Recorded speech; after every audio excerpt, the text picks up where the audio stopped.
અમદાવાદનું બગોદરા, જ્યાં પરિવારના 5 સભ્યોએ સામૂહિક આત્મહત્યા કરી લેતા ખળભળાટ મચી ગયો।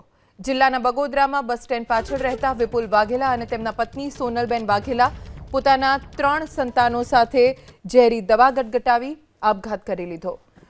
મૃતક પરિવાર મૂળ ધોળકાનો છે અને 5 મહિના પહેલા જ બગોદરા આવ્યો હતો। ભાડાના મકાનમાં રહેતો ઘરના મોભી વિપુલ વાઘેલા લોન પર રિક્ષા લઈને ઘરનું ગુજરાન ચલાવતા હતા।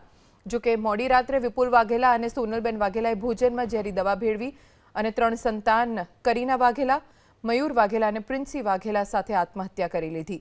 ઘટનાની જાણ થતાં જ પોલીસ સ્થળ પર પહોંચી મૃતદેહને પોસ્ટમોર્ટમ માટે અમદાવાદ સિવિલ હોસ્પિટલ લઈ જવાયો। આત્મહત્યાનું કારણ જાણવા હવે તપાસ થઈ રહી છે। મકાન માલિકે પરિવાર અંગે દાવો કર્યો કે 1 મહિના પહેલા જ પરિવારને 1500 રૂપિયાથી મકાન ભાડે આપ્યું હતું। મૃતક વિપુલ વાઘેલા અને પરિવારને કોઈ સાથે મનદુખ નહોતું।